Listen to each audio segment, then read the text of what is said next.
Kevin Hart is reportedly in a frenzy after the feds allegedly confirmed his involvement in Diddy's tapes. It seems he's trying to leave the U.S., possibly in an attempt to avoid the fallout from this revelation. You hosted for Diddy. Did you catch any baby oil? I hosted Diddy. You think he's safe in jail? Kevin Hart appears to be distancing himself from Diddy following the latter's arrest in connection with sex trafficking. This comes after old footage from one of Diddy's infamous parties in 2010 resurfaced. At the time, Hart hosted a gathering at Diddy's hotel, which featured scantily clad women and plenty of drinks. One part of the footage shows Hart, star of Asterisk Jumanji. The next level Asterisk, sitting by a jacuzzi at the London Hotel in New York City, surrounded by bikini-clad women. Other celebrities were also at the party.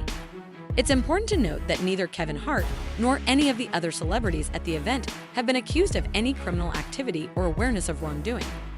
However, Texas attorney Tony Busby, who represents over 120 victims in civil lawsuits against Diddy, has suggested that others involved in Diddy's alleged illegal activities could also face accusations. That there are other big names that will come out in relation to these charges. He says the day will come, you said this, when you start naming names. When will that day be, and how big are these names that we're talking about? Yeah, people are very interested in that, of course. That comment has been repeated back to me, as you might imagine, many times. And people are, waiting with bated breath, hoping that, I'm going to name these big celebrity names. But I can tell you this, I look at it in this context. If you attended one of these events, and we're talking about, we've heard about the white party and the freak-offs and the after parties, but there's also, impromptu parties at studios, after parties from concerts, album release parties, hotel parties. I mean, the list goes on and on. But in my view, if you attended those and you saw or knew that somebody was being given drugs, that their drinks were being drugged, and you sat by and either participated in some of this activity or encouraged this activity or allowed it to go on and helped cover it up, or were in the room while it was happening and said nothing and did not intervene, and perhaps attended more of these parties knowing that this type of conduct was going to occur, it's my view, that may not be the criminal justice system's view, but it's certainly my view that you're complicit. In a separate viral TikTok video, Kevin Hart is seen by a bathtub holding a microphone, with a bikini-clad woman sitting beside him and another woman lounging in the tub behind him. It's official. We're here. Dirty Money album release party last straight in Paris. It's crazy. I decided to switch scenes. Got too hectic down there. I'm up here in a hot tub, doing it official. You know what I'm saying? My Trey's up here. Fab's up here. When you have a scene like this, you got to bring bosses with you. As you see, it's feet. Later in the same video, Kevin Hart is seen standing next to Diddy, using the N-word in a rant while Diddy casually holds a drink. Hart's presence at this wild party further highlights his past connection to the rapper. However, Hart isn't the only major celebrity linked to Diddy. Recently, Gandiel suggested that Will Smith, Justin Bieber, and Usher could also be featured on the tapes seized by the FBI. Just being shopped around a Diddy and another male. They say the other male is an A-list celebrity. I would wonder if he's white or black. And if I'm looking at any black guys that are A-listers that's bigger than Diddy, there's only one that I could come up with. And there's a few I could come up with. Will Smith, he's bigger than Diddy. I would think Nick Cannon is bigger than Diddy. Who else on the black, that are black actors or black in the business, that's an A-lister that's bigger than Diddy, that's black? That's hard to think. But then if you got the A-listers, you got to realize he ran with that black, that Rat Pack. And I don't want to even say their names, because they said I got their names wrong last time. What's his name? Kushner? What's the other guy? Leonardo? Yeah, his name. Man, I don't keep up with these cats. But I heard that it's not. That's not only the tape that's being shot. There's some other tapes out there, other people, too, with him, and him doing some things with some other people. So it's quite a few tapes that might be out there, what they're hearing, and I don't want to see the tapes, but I want to know if they really true. Because if they got if they got some tapes out there and it's with some underage, whether it's celebrities or not, it's gonna be crazy, bro. It's gonna be real crazy. And they're gonna have to bring that to forefront because the prosecutor's gonna want those tapes. And they're gonna do whatever they have to do legally to get those tapes. No ifs, ands, and buts about it. So we just better hope for his sake, that that's just a bunch of bull crap. But then there's lawyers out there saying, yeah, the tape does exist. Lawyers got on television to say the tapes exist. I don't really know or trust that, because they was trying to say he had a tape with one of the bodyguards and this lady that came out. So we don't know what to think until we actually see that and we get that version. You remember we had that bootleg version of R. Kelly tape? Yeah, I remember that. They don't even bootleg. Yo, they don't even bootleg no more, man. So it's gonna be hard to figure it out if it does exist. Do you believe the guy in the tape is white? If he's bigger than Diddy, and he's not none of the names that I said, probably so. But then they say he was young too. Yeah, they say he was young. Let me get his name right. I hope it ain't the Bieber. I hope it's not the Bieber. That's a good one. It might be you. But if they saying that the guy is young and he's an A-lister, I can't think of that many black people. Right, not at all. And somebody that's more powerful, more of a celebrity than Diddy, you understand what I'm saying? If they were saying somebody that was more celebrity than Diddy, he was an A-lister, he was younger, you know what I'm saying? And if he's not black, it would have to be the Bieber. That's his name, Bieber? They said I got that wrong too. Justin Bieber, allegedly. I don't know, bro. But this is the world that we live in now, man. That these individuals thinks is all right. Bruh, when does it come all right to be sitting there eating food off a naked woman? When did we start doing what they do? Let's keep it a buck. When did we start doing what they do? These guys is popping pills. You got Jay-Z dancing with a chick that's into capitalism and supposed to be witchcraft and stuff like that. When did we start doing that? This could all soon be brought to light, thanks to attorney Tony Busby. On October 1st, Busby held a press conference where he announced his plans to continue investigating sexual assault allegations against Diddy. He intends to file individual lawsuits on behalf of his clients against Diddy and others who may have been involved in the alleged assaults. Busby, licensed in both Texas and New York, revealed that his firm, the Busby Law Firm, had received over 3,200 calls related to Diddy. After carefully vetting the claims with medical reports and corroborating evidence, Busby is preparing to file 120 individual lawsuits. These alleged assaults span more than 3 decades, from 1991 to 2024. Among the claims, Busby disclosed that 25 of the alleged victims were minors at the time of the assaults, with some as young as 9, 14, and 15 years old. What percentage involve minors, and what is the split of male and female alleged victims? It's about 25 out of the 120, but as you might imagine, since we did the press conference, that number is growing. Sorry, 25 minors or? 25 minors out of the 120 clients. Yes, sir.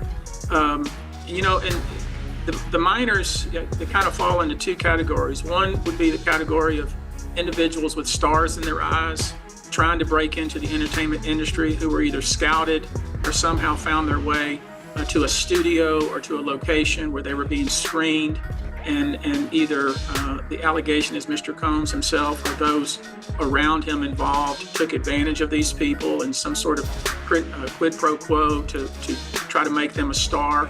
And, you know, in some of these cases, it was the parents who were essentially handing their child off to a group of people that they trusted and who they thought were going to make their child a star. That's one group. The second group of minors would be individuals who were recruited, whether it be in a hotel lobby, whether it be at a show from the crowd, invited to a after concert party that made its way to a hotel, whether it be to some of the parties that we've all heard about. They went there at age 16. You know, there's a few that, for instance, attended a party in the Hamptons and they were only 16 and taken advantage of there. So, you know, it really runs the gamut. But you know, it's the allegations obviously are very egregious. We have to be very careful and responsible about how we pursue these. These are individual cases, will be filed. Each case will live or die on its own merits.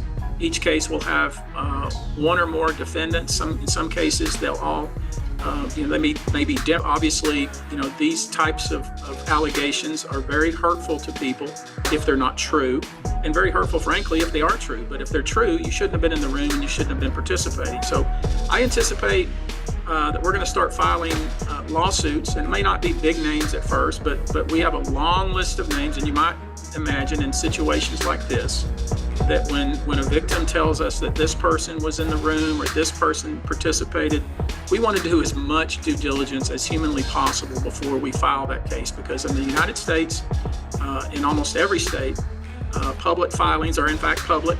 And, you know, when you name somebody in a lawsuit, the press is going to pick it up, and we're aware of that. So we're going to make sure that we dot our I's and cross our T's, and I expect that there will be some people named in these lawsuits that will raise some eyebrows. Right. I mean, how big an eyebrow raise are we talking about? Because you've been hearing a lot of names, presumably, in the process of all these calls coming in. And you're a pretty smart lawyer, so you can probably work out the wheat from the chaff in terms of legitimate, plausible claims here in terms of victims. I mean, are we talking about names as big as Diddy, potentially? I expect so. I expect so. You know, obviously those are the names that people are interested in, but I've tried to make sure people focus also on corporate entities, to include banks and hotels and perhaps even pharmaceutical entities that were maybe not directly involved, but were certainly benefiting and profiting from this kind of activity. You know, those I'm interested in as well. But you know, we've seen all over social media the pictures and video of all the various individuals that attended these parties. Busby also pointed out a troubling pattern in the allegations, with many victims claiming they were given drinks laced with substances, sometimes identified as coarse tranquilizers, which caused them to pass out. The victims then reported being sexually assaulted while others watched. Busby plans to pursue claims on behalf of his clients, including violent sexual assault, assault facilitated by a controlled substance, false imprisonment, sexual misconduct, and the unauthorized distribution of video recordings. In addition to targeting Diddy, Busby intends to go after accomplices who allegedly stood by and encouraged the assaults, as well as corporate entities that profited from these actions. The wall of silence has now been broken, and victims are coming forward. Our team has had at this point more than 3,285 individuals contact us, with people claiming to have been victimized by Sean Combs.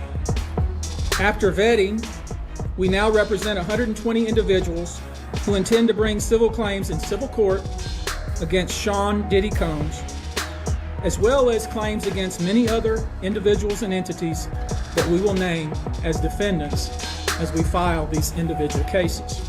The latest filings span nearly 3 decades, from 1995 to 2021, and detail different accounts of horrific sexual assault. In '95, a woman says she attended a party for Notorious B.I.G.'s music video, One More Chance. It was there she claims Combs raped her in a bathroom. The woman said Combs brought her into the bathroom to talk privately and then began kissing her unexpectedly.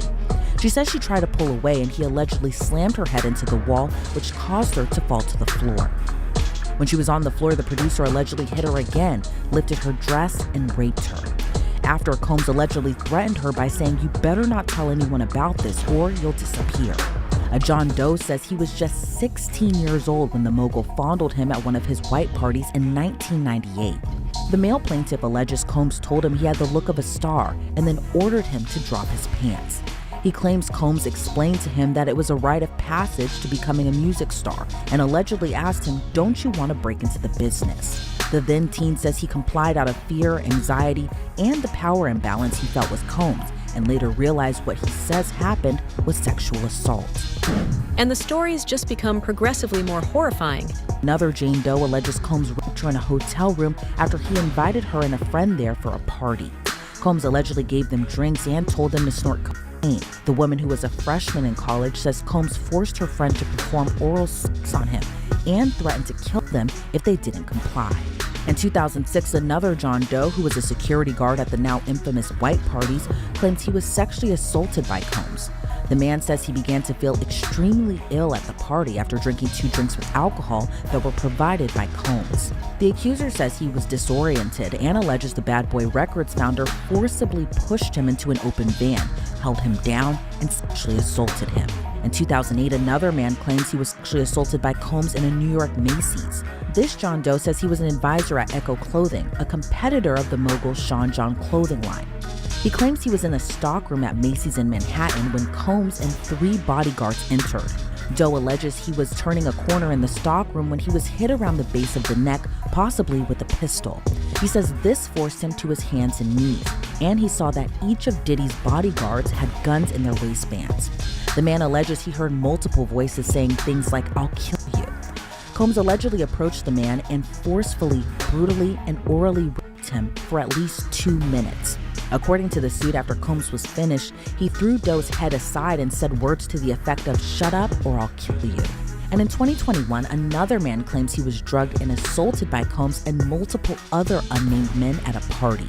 This John Doe says he became disoriented after a drink at a New York party. He claims he was trying to leave when he heard another man say, "Hold on," and promise to help him. Doe says he remembers being in a bedroom, unable to speak, move, or fight back. He says multiple men began sexually assaulting him through sodomy and other forced acts. And the stories keep getting worse with each new revelation.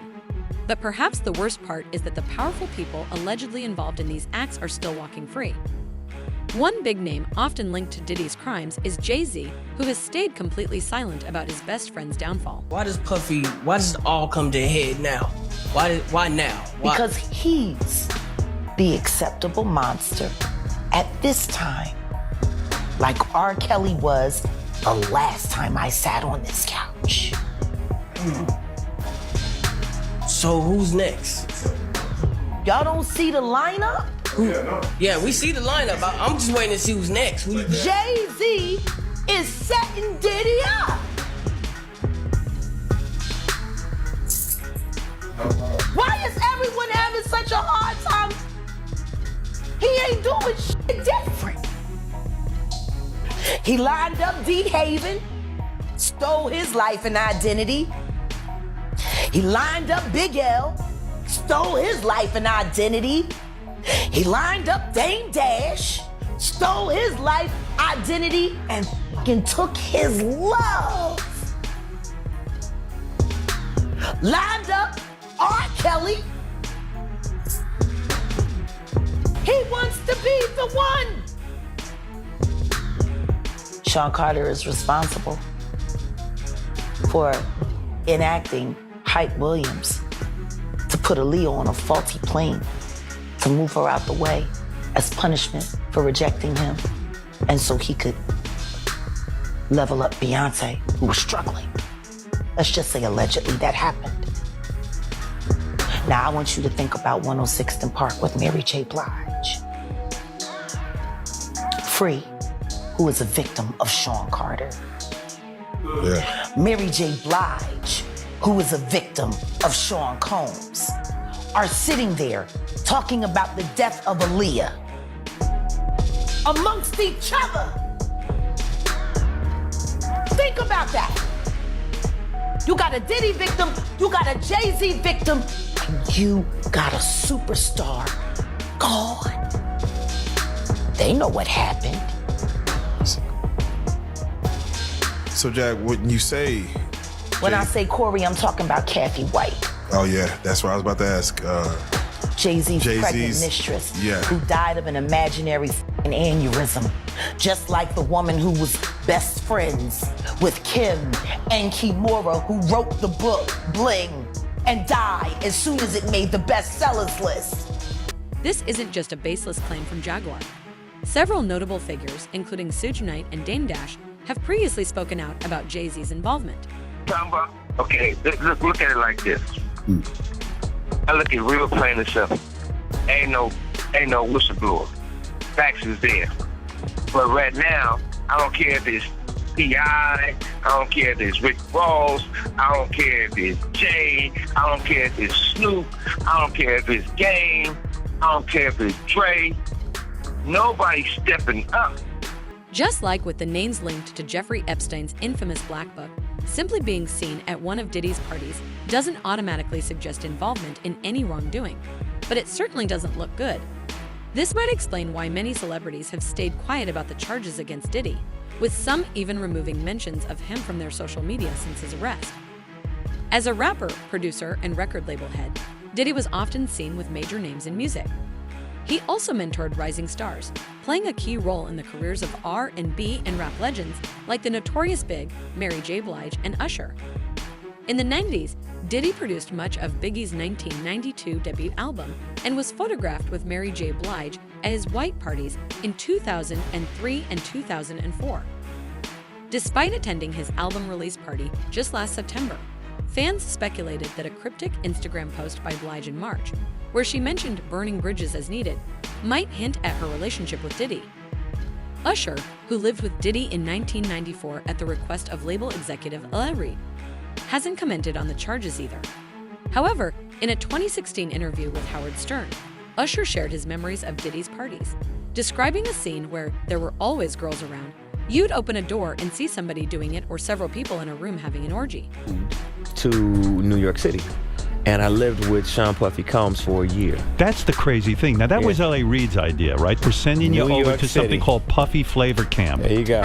To learn Flavor Camp. Yeah, Flavor that's what it Camp. was called. And you're going to go to Puff Daddy's. He's going In the 90s, do you understand what that's like? Puffy's place was like just filled with chicks and orgying like nonstop, right? No, not really. I Come mean, on. but hey, it was curious. I got a chance to see some things. Yeah, but you were 13. What were you seeing? I went there to see the lifestyle. Right. And I saw it. And it was but I don't know if I could indulge and understand what I was even looking at. It was pretty wild. So nobody tried to, some woman didn't come along. I didn't say that. Okay. I didn't say that. What I did say is that there were very curious things taking place. Uh-huh. And I didn't necessarily understand it. Uh-huh. Biggie Smalls was there. Biggie Smalls was there. Lil' Kim, Craig Mack. All these people are hanging around. Yeah, man. Faith Evans. Jodeci, Mary J. Blige. They didn't know nothing about this shit. Oh. I was having a good time, you know what I mean?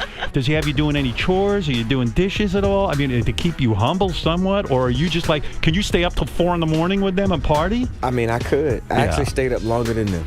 And what kind, do you have money? What's going on? I mean, I had like per diem. Yeah, I had like, What like a a living. life. Yeah, it's pretty crazy. 14 years old. You're a dad now. Would you ever send your kid to Puffy Camp? Hell no. We have both been friends with R. Kelly for years, and Jay-Z continued to make albums with R. Kelly after all the information came out with him and Aaliyah. And I'd say this is because Jay-Z was pretty comfortable with the fact that he knew he also wanted Aaliyah, and honestly, so did Diddy. And Aaliyah's death has never sat right with me. There are so many sketchy things around her death that just don't make sense. The fact that Aaliyah was given a substance and knocked unconscious and then was carried onto this plane that she didn't want to get on because she thought that something was wrong with it that led to her death is just crazy. There's also even more disturbing information about Aaliyah's pilot of that plane, and they said that he had just joined the program 2 days prior before the flight, and he wasn't even supposed to be the pilot on that flight.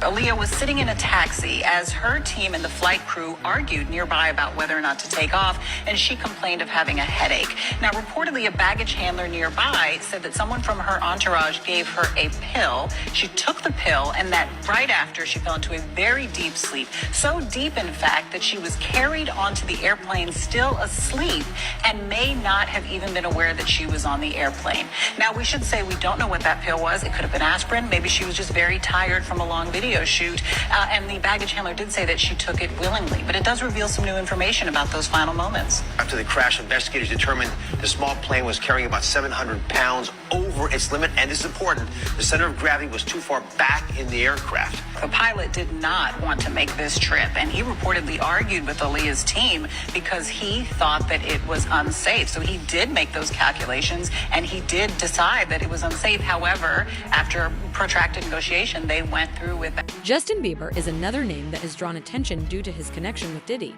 It's widely known that Diddy mentored Bieber early in his career in the 2000s, helping to shape his rise to fame. You good? I'm good. How are you? Young brother, everything's good? Everything's Selling great. out arenas and everything? Starting to act different, huh? No, you ain't been calling me and hanging out the way we used to hang out. Well, I mean, you try to get in contact with me, through all my, partners and whatnot. Mm-hmm. But you never really got my number, so. Correct. My Okay. number? Yeah. Tell you my number.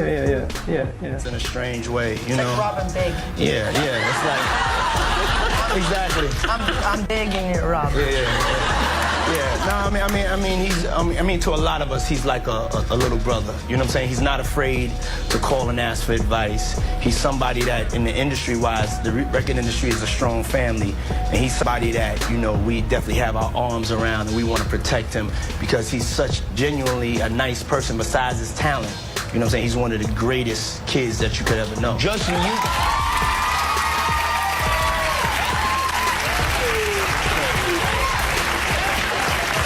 Diddy bought his son a Bentley. Maybe, he could buy you one also while you're out. Got me a Lamborghini. Oh, well, that's nice. I haven't gotten it yet, though. Yeah, I know. When is that coming, that Lamborghini? We talked about this last He time. had the Lamborghini for a day or two, and he had access to the house, and he knows better than be talking about the things that he does with Big Brother Puff on national television. Apparently not. Some things, everything ain't... Everybody knew that Puff took Tupac blueprint and changed Biggs and Bad Boy in image. I Get Around, talked about how fly you was, how many girls you mess with, how many cars you drive, how much money you got, what you willing to do. He took his image. Pac was the first one on the scene wearing Versace shirts. He went and got the same Versace shirts Pac had.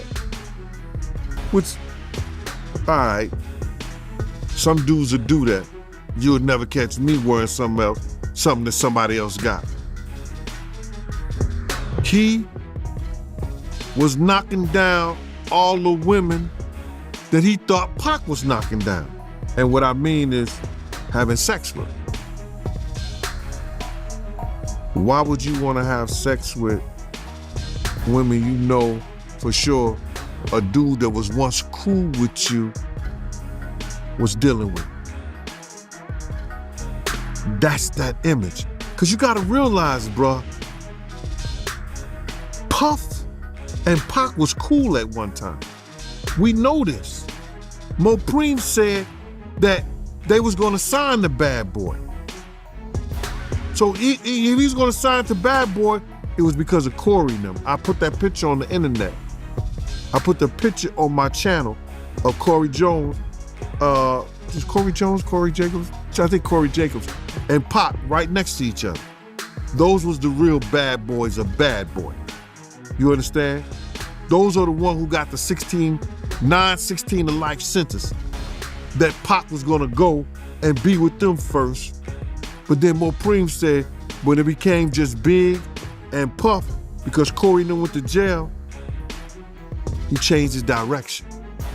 But nobody know why Pac and Puff fell out like they did. You understand what I'm saying?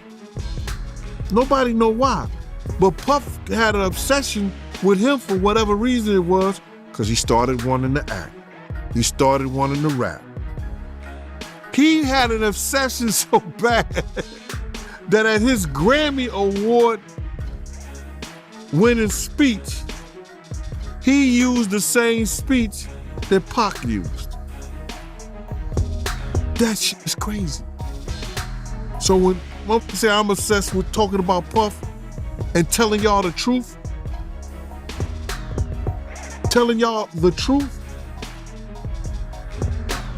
who's obsessed with who? Pac had Sarah before Puff.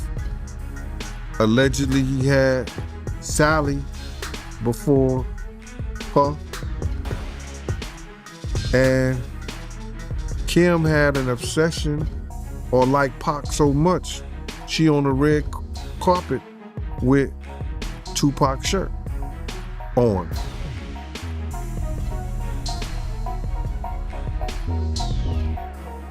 Who's obsessed with who? So you believe Diddy, he only got with Sarah Chapman because Pac, he had her at one point.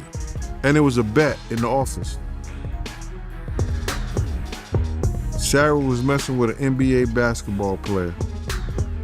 Puff bet all the niggas didn't believe that he could get it within 2 weeks. $100. So she actually was a $100 bet that he got. And who was the NBA player? I think it was Gary Payton, allegedly. That's what he said. Somebody said, she messed with Gary Payton? I bet you I get it. I bet you I have it within 2 weeks. Me and him and Sarah went to this party in Chicago that he was hosting with the Streets Entertainment. And we went to this store called Cranberry and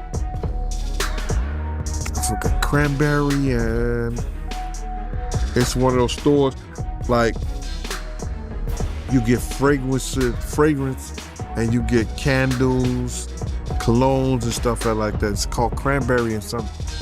And from that point on, yeah. But you gotta realize, Misa and Kim was friends. Misa and Kim was friends. He started dealing with Kim over Misa. Kim and Sarah was friends. I mean, hand to hand, pots and pans. They was close. They all used to, Sarah, Kim, and this other girl, I think she was from Atlanta. What's her name?